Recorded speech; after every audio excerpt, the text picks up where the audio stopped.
সহজে ইংরেজি বলতে বা লিখতে চাও তাহলে এইভাবে এই স্ট্রাকচারগুলো ইউজ করে দেখো। আমি গ্যারান্টি দিচ্ছি তোমরা যদি ভালো করে প্র্যাকটিস করো তাহলে কিন্তু ফ্লুয়েন্টলি ইংরেজি বলতে এবং লিখতে পারবে।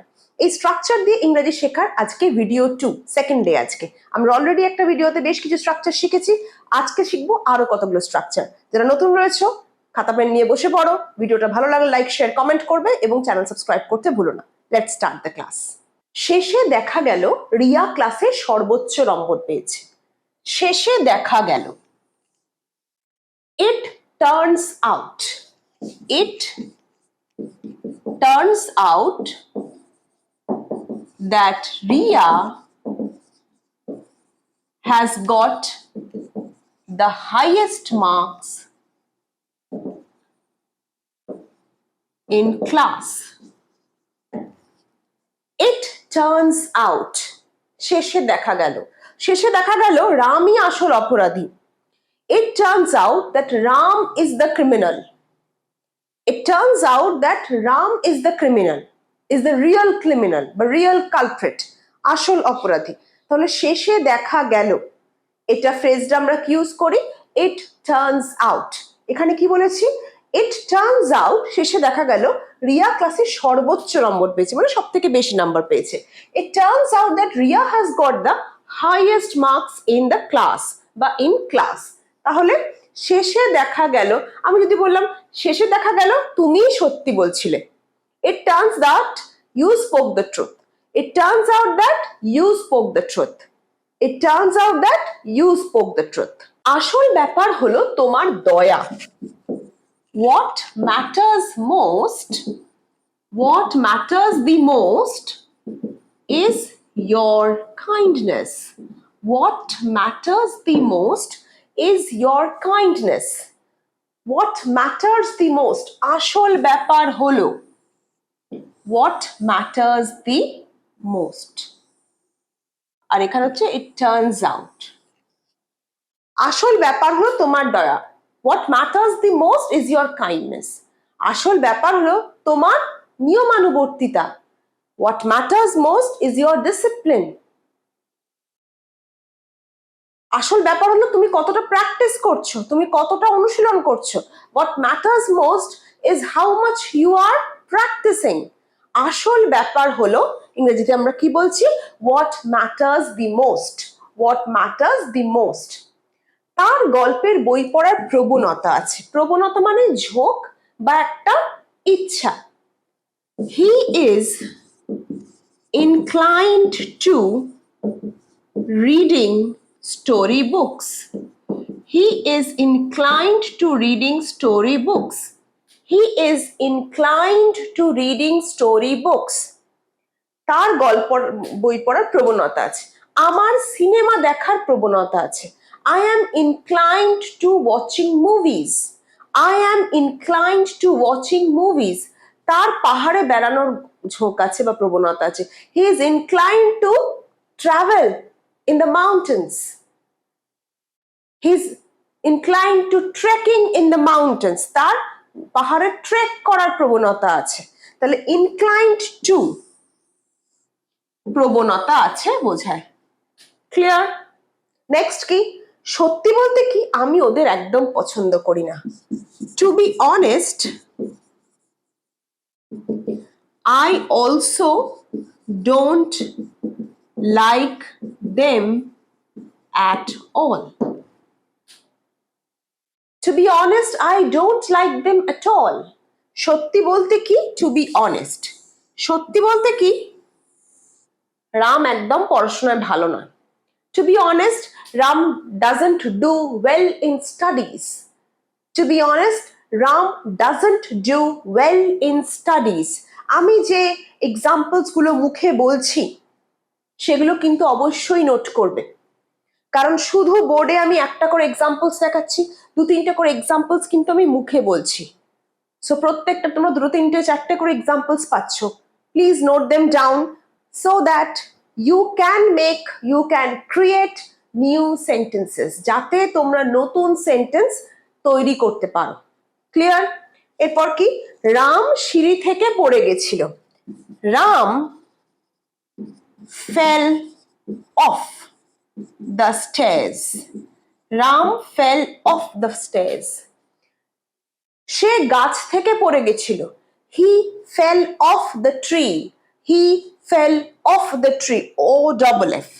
সিঁড়ি থেকে, কোথাও থেকে, কোনো উচ্চ অবস্থান, উঁচু জায়গা থেকে পড়ে যাওয়ার ক্ষেত্রে আমরা O double F of fell off use করি। ঠিক আছে? fell off। সিঁড়ি, উঁচু জায়গা, সিঁড়ি থেকে পড়ে যাওয়া, গাছ থেকে পড়ে যাওয়া, পাঁচিল থেকে পড়ে যাওয়া। কুকুরটা পাঁচিল থেকে পড়ে গেছিল। The dog fell off the wall. The dog fell off the wall. কোন উঁচু জায়গা থেকে পড়ে যেতে আমরা কি ইউজ করলাম? fell off। এরপর দেখো, সে এতটাই বিরক্ত হয়েছিল যে তখনই জায়গা ছেড়ে চলে গেছিল। এটাকে আমরা কি দিয়ে ইউজ করি? He was so হচ্ছে এতটাই, irritated that হচ্ছে যে,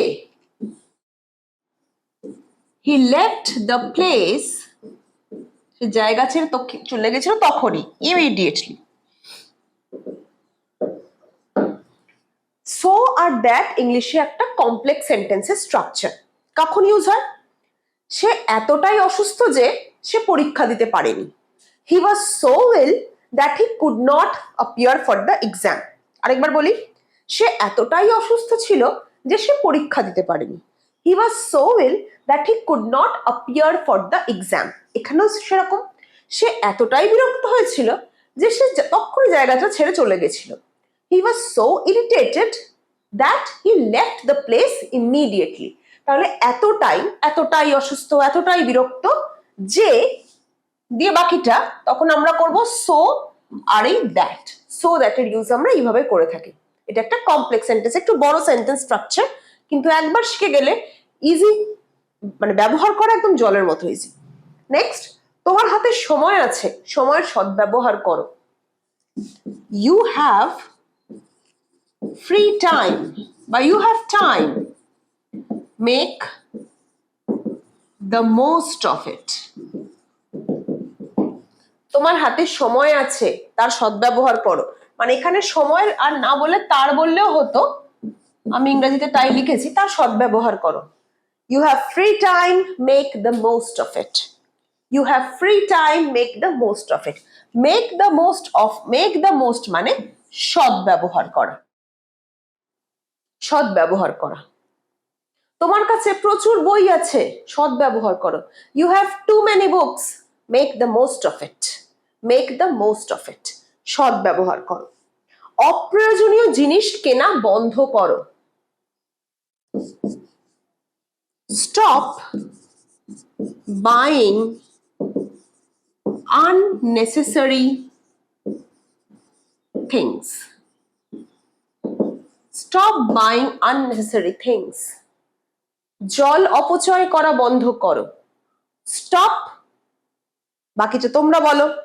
জল খরচ করা বা জল অপচয় করা বন্ধ করো। Stop, বন্ধ করো, stop। তারপর বাকিটা কি হবে কমেন্টে জানাও।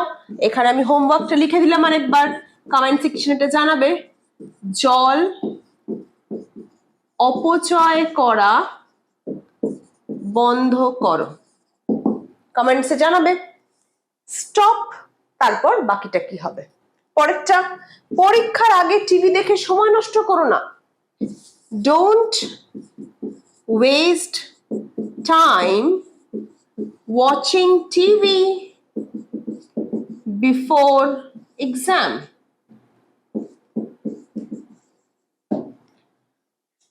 Don't waste time watching TV before exam. গল্পের বই পড়ে সময় নষ্ট করো না। Don't waste time reading story books before exam. পরীক্ষার আগে গল্পের বই পড়ে সময় নষ্ট করো না। Don't waste time reading story books before exam. তার সাথে কথা বলে সময় নষ্ট করো না। Don't waste time talking to him. Don't waste time talking to him. সময় নষ্ট করো না, don't waste time বলে বাকিটা মনে থাকবে। সময় নষ্ট করো না, don't waste time বলে বাকিটা। লাস্টটা কি, বাড়ি ফেরার পথে কিছু শাকসবজি নিয়ে এসো। bring some vegetables, vegetables নয় কিন্তু লেখাটা ভেজিটেবলস হলেও উচ্চারণ কি বারবার আমি বলি vegetables, vegetables. bring some vegetables on your way back home. bring some vegetables on your way back home. বাড়ি ফেরার পথে, way back home. bring some vegetables on your way back home. বাড়ি ফেরার পথে সে তার মাকে কল করেছিল। he called his mother on his way back home. he called his mother on his way back home. বাড়ি ফেরার পথে বোঝাতে আমরা way back home এই ফ্রেজটা ইউজ করে থাকি। আজকে আমরা 10টা সেন্টেন্স স্ট্রাকচারের সাথে প্রচুর এক্সাম্পলস শিখেছি। 10টা তো আমি বোর্ডে লিখেছি, প্রচুর এক্সাম্পলস আমি তোমাদের এমনি বলেছি। আশা করি সেগুলো নোট ডাউন করেছো এবং তোমরা এগুলোকে বেস করে নতুন নতুন সেন্টেন্স নিজেরা ক্রিয়েট করতে পারবে। দেখা হচ্ছে পরের ক্লাসে। ভালো লাগলে লাইক শেয়ার কমেন্ট করতে ভুলো না।